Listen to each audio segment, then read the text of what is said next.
Are you planning a trip to the Smokies?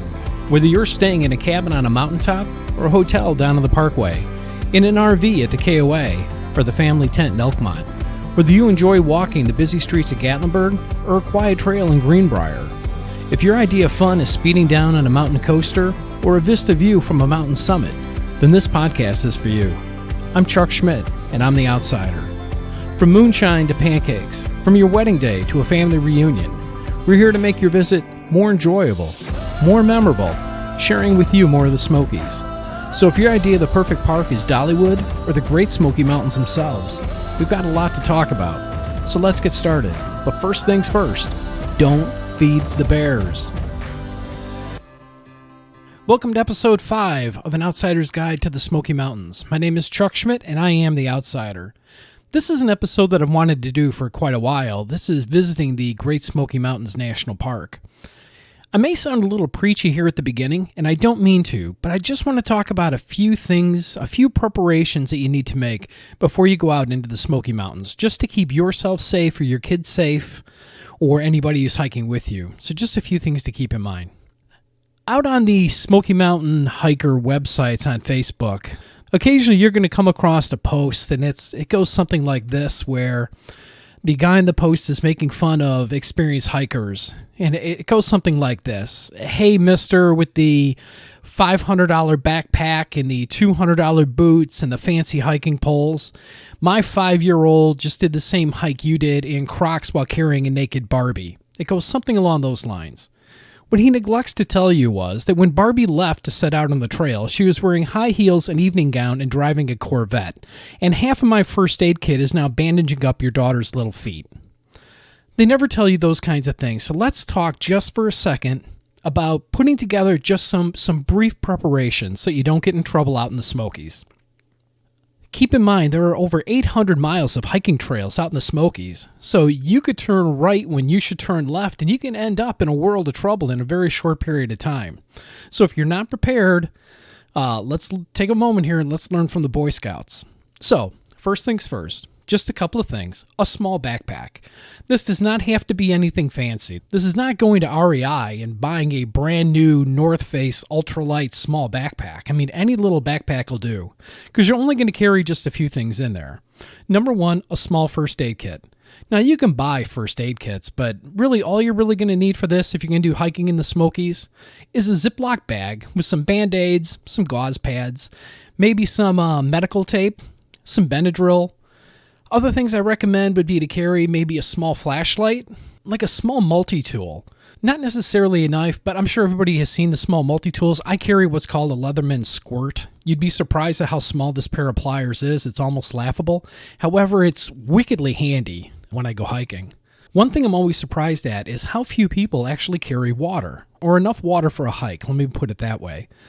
One thing you definitely should pack is plenty of water, and then pack a little bit more than you think you're actually going to use, because it's always good to have some reserve. For example, I came across some hikers when I was hiking Ramsey Cascades, and they had no water, and they were hiking in the afternoon. I was already on my way back. So I gave up my reserve supply of water to them, and unfortunately myself then, I ended up running out of water. I can't imagine hiking that far with no water and no preparations. But that's a story for another day. Next thing is proper footwear. It's stunning how many people hike in flip-flops or, some type of water shoes, that kind of thing. Water shoes are fine for water crossings, but you have to remember that when you're in the backcountry and you're hiking, it's really easy to twist an ankle. It's easy to slip. It's easy to cut your feet. Your feet, your ankles, your knees, that's your transportation. If you injure one of those things, getting yourself out, you could very well end up in a world of hurt out there in a very short period of time. So keep that in mind. Please wear the proper footwear. Next is cotton. Avoid cotton. There's a saying, cotton is rotten when it comes to hiking. It holds moisture. It stays wet. So if you're doing any of these stream crossings and let's say you slip, fall, tumble, and all of a sudden now you're dragging all that extra water around in your blue jeans, look for something lighter weight. Look for something that's wicking. Look for something that's fast drying. Okay. Now, don't laugh, and I know some of you are going to laugh, and we're going to get on to the conversation of bear bells and bear spray.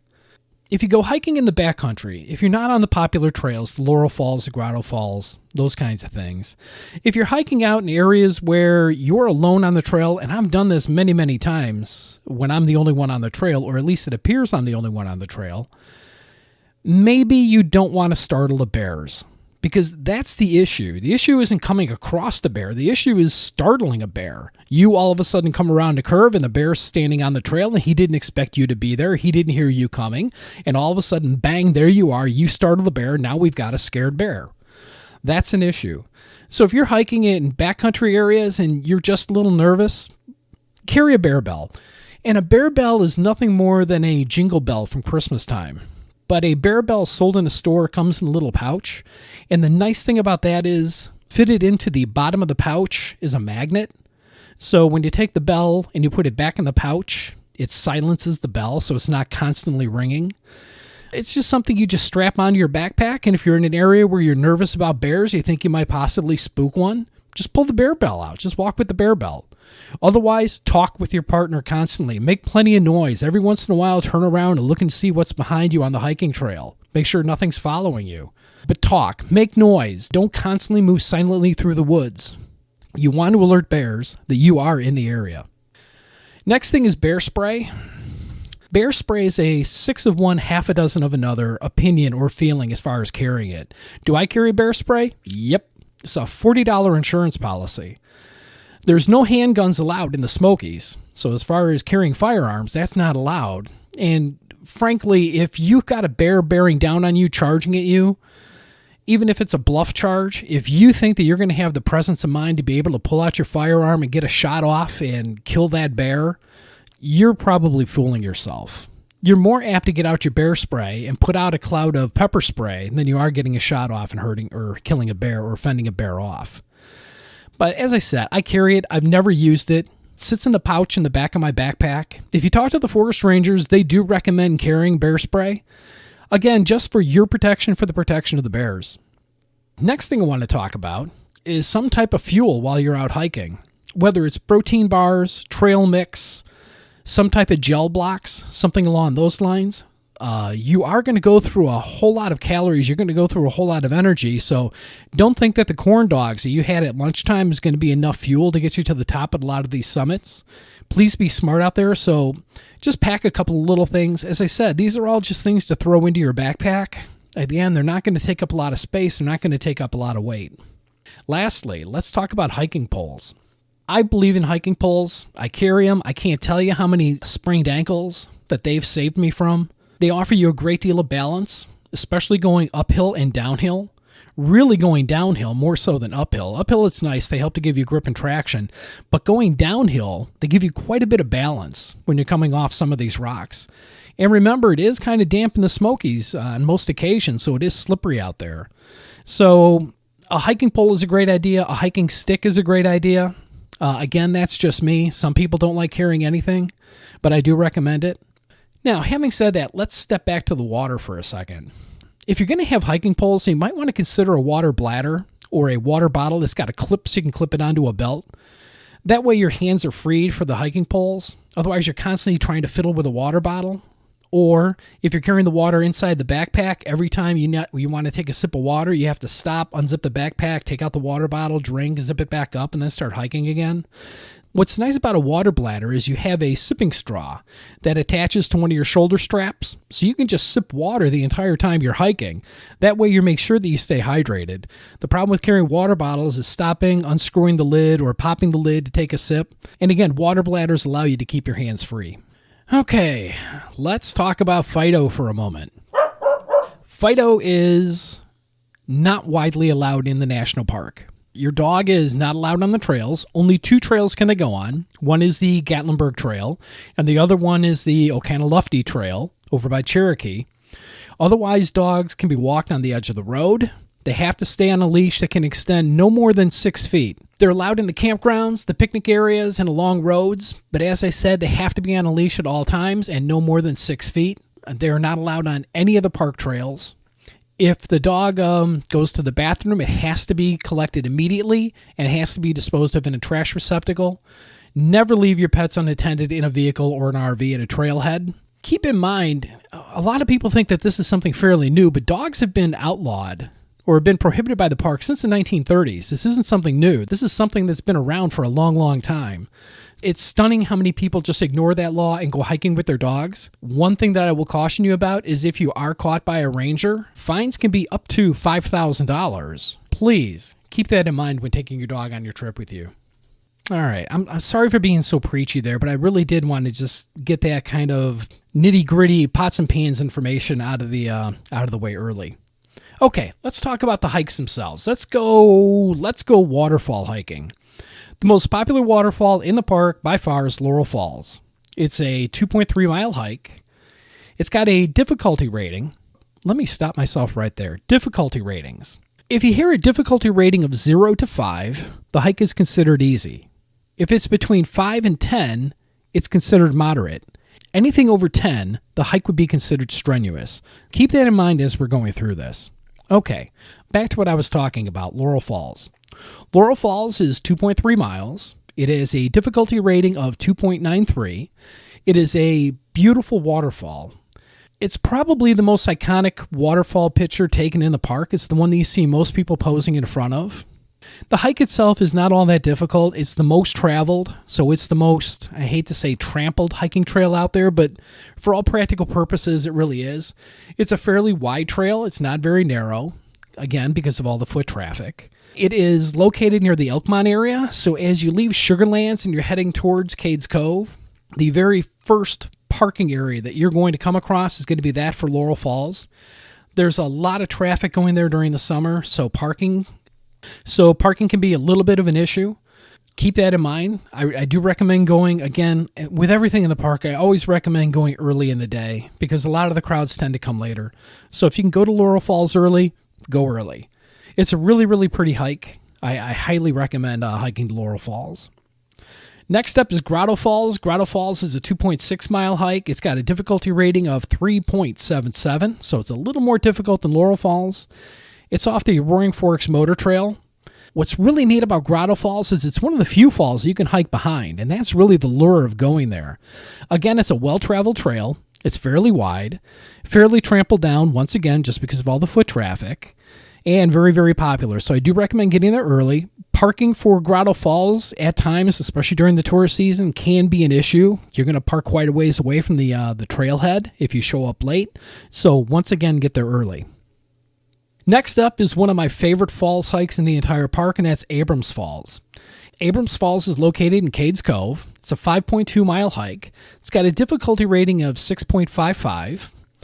It's picturesque. It's beautiful. I absolutely love this hike, especially at the one point, and if you've hiked to Abrams Falls, you know the exact point that I'm talking about, is when you get to the, almost like the first summit,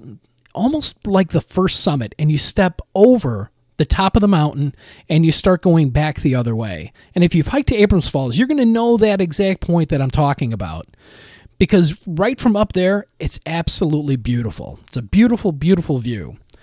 And again, that's Abrams Falls. It's a great place to pack a lunch and take your lunch up there. Start out in the morning, get to Cades Cove early. You're going to drive all the way to the back of Cades Cove. You're going to park your car in the little visitor center there, right there. Use the rest facilities, and then head out on the trail. And again, it's a magnificent hike. That's Abrams Falls. Next up is Rainbow Falls. Rainbow Falls is kind of over near the Grotto Falls area. You take the historic motor trail to the Cherokee Orchard Loop to get to the trailhead for Rainbow Falls. It's a 5.4-mile hike, 8.77 on the difficulty rating. A lot of people go to Rainbow Falls, and once again, that's a parking lot that does fill up early in the morning. But again, a lot of water going over Rainbow Falls. Very, very popular, very, very pretty. So I highly recommend Rainbow Falls. Last up on my list of waterfalls is all the way up in the Greenbrier area, and that's Ramsey Cascades. Now, Ramsey Cascades is an 8-mile hike. It's 12.98 on the difficulty rating. But let me stop right here and let's talk about Ramsey Cascades. The waterfall itself at the end, yes, that's the big payoff. But what's neat about Ramsey Cascades is no matter where you turn around, if you only hike 3 miles, if you only hike 6 miles, and you turn around from Ramsey Cascades, it was still a great hike. The first section of this hike is like a old abandoned logging road. So it's very flat, it's very wide. You could almost say it's almost like a nature trail. It's a great place you can take little kids on this section of the path. It's not until where the road ends, where all of a sudden you'll see the trail narrow and go off into the woods, where the hike becomes more difficult. Even just that first section is very picturesque. The way the water just cascades down, thus the name Ramsey Cascades. It's a great hike. It's beautiful through the woods. Again, when you get up there early and you get out there into the middle of the woods and you see the rays of the sun coming through the forest, coming down on the mist, I can't express how beautiful that is in the morning, how peaceful and serene. I highly recommend Ramsey Cascades. If you've got that 12.98 difficulty rating in you, and keep in mind, I'm a fat 50-something-year-old guy with an arthritic ankle and a bad knee, so if I can do it, chances are you can do it. It's a memory that you'll hold forever. And again, that's Ramsey Cascades. All right, moving on. Let's say you want a little history with your hiking. Well, there are a few hikes that you can take that will fit that bill. One is the Okanalufty River Trail. This is a 3-mile hike, 3.14 difficulty rating. I think that's actually overrated at 3.14. As I recall hiking this, it was really, really level. Kind of parallels the road down near Cherokee, and it parallels the river running right by it. What's neat is it leads up to the historical farm village down at the Okanalufty Visitor Center, which is really a cool place to go. The buildings are well restored. You get an idea for what farm life was like back in the day. I highly recommend it. From a historical standpoint, it's absolutely fascinating. The next one is up in the Elkmont area. That, again, is on your way to Ramsey Cascades. This would be the Little Briar... Let me try that again. That would be the Little Briar Gap Trail. That leads to the Walker Sisters place. It's a 2.6-mile trail, 3.16 on the difficulty rating scale. The Walker Sisters place is the Walker Sisters cabin. It's very well maintained, so you get an idea once again for how the people lived out in the area. And what was neat, just from personal experience, the day that I hiked there, I happened to stumble across, I believe it was the niece or the great niece of the actual Walker sisters. And she told us what it was like to visit her aunts while they still lived in that cabin. Absolutely fascinating stories. What's kind of neat about it is when you go into the Walker Sisters place, take a look at the walls and the newspaper that's up on the walls for insulation. It's those little things that I always find fascinating when I go into these historical buildings, is just everything that they used. Just absolutely fascinating stories. And that's the Little Briar Trail over near Elkmont. Okay, not too far away then is the Little River Trail. This is a 4.9-mile trail. It's a 5.72 difficulty rating. This one is kind of interesting because back along the hiking trail, you're going to find remnants of historic cottages that were built during the 1920s. And these were vacation cottages for people coming out of Knoxville and Sevierville. These were their vacation cabins back in the day. You'll hike along a cascading stream, and there's some waterfalls there. If you look closely, many times you're going to see otters playing in the water on this hike. A lot of these cottages are still standing. Some of them are being restored. So it's pretty interesting to take a look at. And that, again, is the Little River Trail. Again, heading up towards Greenbrier, the Grapeyard Ridge Trail. It's a 5.8-mile trail, 7.76 difficulty rating. What you're going to be hiking to is the wreckage site of a steam engine that tumbled off the trail and rolled down into a ravine. A lot of the parts are still there, so it's kind of fascinating. I would have hated to be in the way of this thing as it started rolling down the hill. But it's interesting to look at. It's interesting to climb on, and it's kind of odd to see this big piece of machinery out in the middle of nowhere. But when you think of how much logging was going on back in the area, many years ago, they used equipment like this. And that's on the Grapeyard Ridge Trail. And again, that's up in Greenbrier. Finally, this is an interesting one. This is all the way out in Cherokee again. This is the Gold Mine Loop. The Gold Mine Loop is 3.1 miles, 4.33 difficulty rating. And what you're hiking to there is a tunnel. It's a quarter-mile long tunnel. It's on what everybody refers to as the Road to Nowhere. Here's the deal on that. The TVA flooded an area for Fontana Lake, and the families who lived in the area lost access to all of their family cemeteries. So the TVA promised to build a road on the north shore of Fontana Lake so that all the families could go visit the family cemeteries. Unfortunately, environmental issues prohibited them from doing so they had to stop the progress of building the road. So you've got this incredible quarter-mile long tunnel going nowhere. Now, keep in mind, it's a flat tunnel if you want to hike through it. You can see from one end to the dot of light on the other end. I do recommend bringing a flashlight, just in case. And again, it's a little cooler inside the tunnel than it is outside. But again, a fascinating thing just to come along in the middle of nowhere is the tunnel to nowhere. 3.5 miles, 5.3 difficulty rating. All right, moving on. We're going to take a look at some of the most popular panoramic or scenic hikes in the Smokies. Probably the most popular one would be Andrews Bald. Andrews Bald is up in the Clingman's Dome area. It's 3.5 miles. It's got a 5.3 difficulty rating. It's got spectacular views, depending on the time of the year that you go up there. And let me preface it by that. It's got spectacular views of the Smoky Mountains Highlines, the Smoky Mountains Highlands. You can also see views of Southern Smokies. It's a very, very popular trail. Again, it leaves from the Clingman's Dome parking lot, so a lot of people will once again get up there early, head up to Andrews Bald, have lunch up there, and then be off the Bald in the afternoon. Now, Andrews Bald is a large grassy area on top of the mountain, so it's a big area as far as viewing or taking in the panoramic view of the Smokies. A lot of people will say that this is one of the best views of the Smokies, and it's one of the most popular hikes. So again, very well traveled. A whole lot of people are going to be on this hike with you, so get there early and enjoy the hike. Next up is up in the Sugarlands area, and that's Chimney Tops.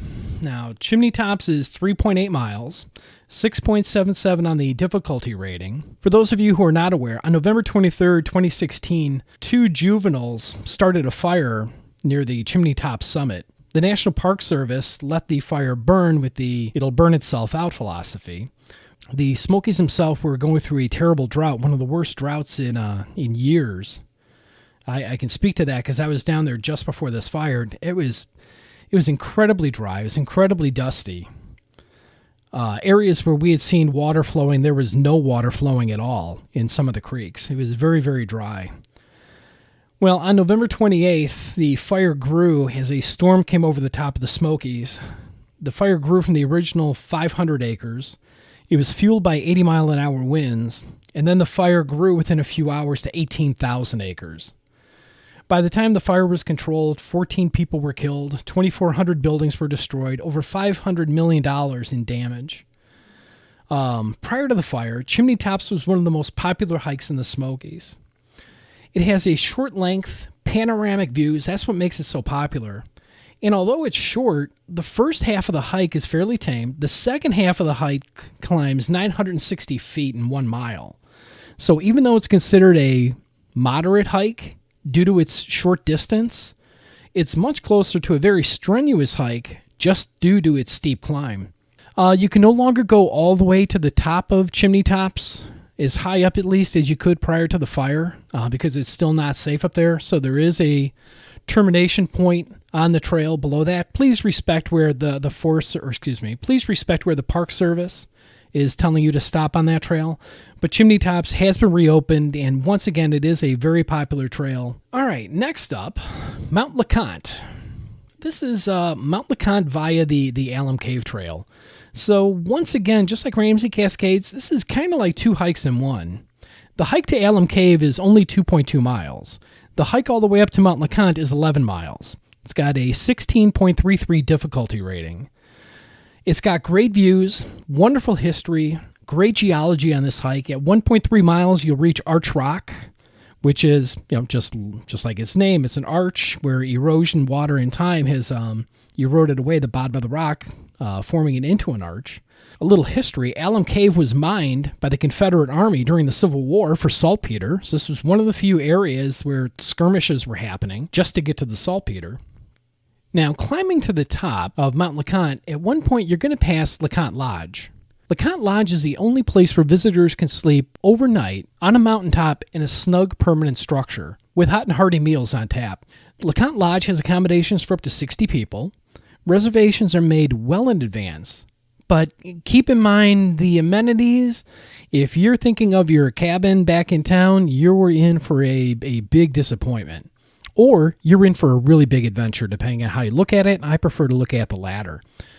Just keep in mind, kerosene lanterns are used for light. Propane heaters are used for heat. There is a wash basin and bucket to take a sponge bath. They provide linens, there's a table and chair, a mirror, pegs for your backpacks, and then covered porches with rocking chairs. There is no electricity. This is the great getaway. If you want to unplug from everything, this is a great place to go. Now keep in mind, they have a capacity of up to 60 guests per night, housed in one of 7 rough-hewn cabins or 3 multi-room lodges. The one-room cabins are furnished with upper and lower double bunk beds, making them ideal for 2 couples or a family of 4. 3 of the cabins also have a single bed to accommodate parties of 5. The 2-bedroom lodge has 2 bedrooms with double bunk beds in each bedroom and 2 single beds in the common room. The 2 3-bedroom lodges have 3 bedrooms, each with double bunk beds in each bedroom. One lodge has a single bed in the common room, and the other has a single bed in one of the bedrooms. The common room is the entryway into each one of the private bedrooms. You're going to be a little cozy if you go up to the LeConte Lodge, but what a memory this is going to be for you. Now, one of the unique things about LeConte Lodge is, how do they get all their supplies up there to the top of the mountain? And if you're not aware, the answer is llamas. If you're staying at the LeConte Lodge, you can see the llamas. Generally, they pack on Monday, Wednesday, and Friday. They use the Trillium Gap Trail. They get to the trailhead about 6 o'clock to 6:30 in the morning, and they're normally on the trail between 7:30 and 8 o'clock. It takes them about 4 hours to make the hike. They'll have lunch and then return to the parking lot around 6 p.m. those days. Again, hours may vary depending on the weather and the season. But if you're on the Trillium Gap Trail, be aware of the llamas. And if you're staying up at LeConte Lodge, be on the lookout for when the llamas arrive. Next up is Charlie's Bunyan Trail, 8.1 miles, 11.38 difficulty rating. The hike starts out on the Appalachian Trail. Now, the trailhead is up at Newfound Gap, up in that area. About 2/3 of the mile in, there are some great views of the North Carolina Smokies, so if you only want to hike out 2/3 of a mile, you can see that view.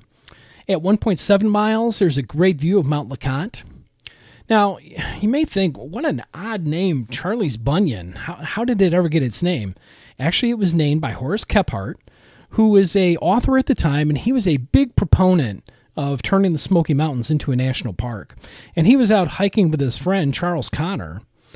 And when they got to this rock outcropping, Charles Connor took off his boots, and Horace looked at his feet and realized that he had a bunion on his foot that was the same shape of the rocks that they were sitting on. So he jokingly said that he was going to get Charlie's Bunyan put onto a Forest Service map, and sure enough, he actually did that. So that's why it's called Charlie's Bunyan to this day. Last but not least, up in the Cosby area is the Mount Camerer hike, 11.1 miles, 17.19 on the difficulty rating. What's neat about this hike is it's a hike up to an old retired fire tower. It provides a 360-degree view of the Smokies. On a clear day, this is, without argument, probably the best view in all of the Smokies. And we've seen people hike this in the springtime, in the fall. I can't say that it's an overly popular hike, but it's one that pretty much is on everybody's list, including my own. I have not done this hike yet, but it's definitely on my bucket list of hikes to do, and that's the Mount Camerer hike. Let's say hiking isn't quite your thing. You're a little more laid back, and frankly, you don't want to get out of the car. We do have driving tours here in the Smokies. First one up is the Newfound Gap Road. It climbs to 5,046 feet.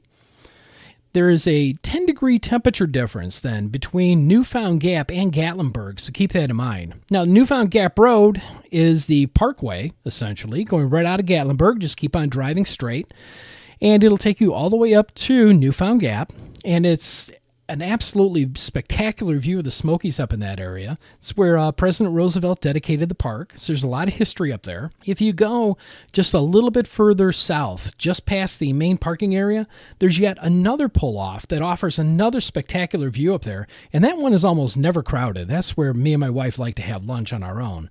But I highly recommend just going a little bit further past the initial parking lot, and you'll find the second pull-off, and once again, you won't be disappointed. Okay, the most popular driving tour, probably in the Smokies, is going to be Cades Cove. Now, Cades Cove is a large valley. It's an excellent area for viewing wildlife, deers, bears, coyotes, skunks, and the like. It's an 11-mile one-way loop. Allow between 2 to 4 hours during tourist seasons and on weekends to complete the 11-mile loop. Yeah, you heard me right, 2 to 4 hours. If you get up and you have that big plate of pancakes over at the pancake pantry, then you meander a little bit and you climb in the car and head out to Cades Cove, and all of a sudden you are stuck in traffic, mister. You're going to be out there for 2 to 4 hours negotiating this 11-mile one-way single-lane loop around Cades Cove. Now, one thing to keep in mind, again, please don't let me discourage you from going out there, because Cades Cove is a fantastically interesting area to go to. But a couple of things to keep in mind: on Wednesdays and Saturday mornings, the road is only open to foot traffic and bicycle traffic until 10 a.m., and that runs from early May until late September, so consider yourself warned. Cades Cove is only open from sunrise to sunset, so don't bother going out there in the middle of the night because it is closed. And once again, there are many historic buildings out there to be toured, a lot of history, so just a fascinating place to go, and that's what does make it so popular, and that's at Cades Cove. Next up is the Clingman's Dome Road. Clingman's Dome is the highest point in the Smokies at 6,643 feet. It's the third highest mountaintop east of the Mississippi River. What's nice is from the observation deck, you're provided a 360-degree view of the Smoky Mountains. Now, some things you need to be aware of. Although this hike is fairly short in distance, it is extremely steep. It is paved. It is wide. I recommend everybody, please wear sensible footwear. Do not wear flip-flops if you're going to Clingman's Dome. Oh, by the way, Clingman's Dome is the top of the mountain. The observation deck is the observation deck. A lot of people get that confused, and they think the observation deck is actually what's called Clingman's Dome, but it's not. The actual top of the mountain is Clingman's Dome. The observation deck is an observation deck. As I said, the hike is steep, so you're going to find park benches every 1/10 of a mile going up there. And you will probably at some point use the park benches because you do get worn out hiking up there. But coming back down, this is so steep, your feet are going to ram into the front of your shoes. So make sure you've got the right footwear on. And if you're in flip-flops, you're going to really be regretting that decision on the way down the mountain. But again, it's very popular. The parking lot will fill up not only for Clingman's Dome, but also for Andrews Bald. So consider yourself warned. But again, a beautiful hike. Now, Clingman's Dome is not open year-round. Clingman's Dome Road does close for the wintertime, so be aware of that. Next up is the Roaring Forks Motor Trail. That's a 5.5-mile one-way loop. To get to it, you would follow Historic Nature Trail, stoplight number 8, to the Cherokee Orchard Loop, and then take that right to the Roaring Forks Motor Trail. What's neat about it is there are a lot of well-preserved cabins, mills, and other historic buildings. There are some beautiful scenic overlooks as you go around this. It's very, very narrow, very twisty-turny, no motorhomes on the Roaring Forks Motor Trail, so consider yourself warned. If you listen to episode 1, where I talked about driving on the bypass and driving on Roaring Forks Motor Trail there, I'm going to remind you again, don't let people tailgate you and force you to drive faster than you need to on the Roaring Forks Motor Trail. Just pull over and let them go. Keep in mind, a lot of these people might have just come up there to go on the hiking trails because there are a lot of trailheads off the Roaring Forks Motor Trail. So all they want to do is get back to Gatlinburg or Pigeon Forge or their cabin because they're wore out from their day of hiking. Don't let them cut your vacation short. Just pull over. Just let them go by. Let them speed down the road.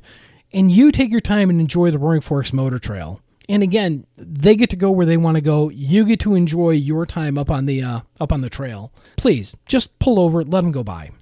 Next up is the Foothills Parkway. The Foothills Parkway runs from Wares Valley out to Chillouee. I mispronounced that, I'm sure I did. It's got spectacular views of the Smokies. It's a great route to get to or from Cades Cove. It's twisty-turny, but it's well-paved, well-maintained. It opened in October of 2018.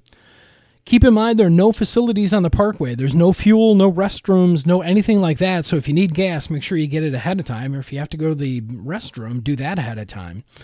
But it's a marvelous place to go. There's a lot of pull-offs.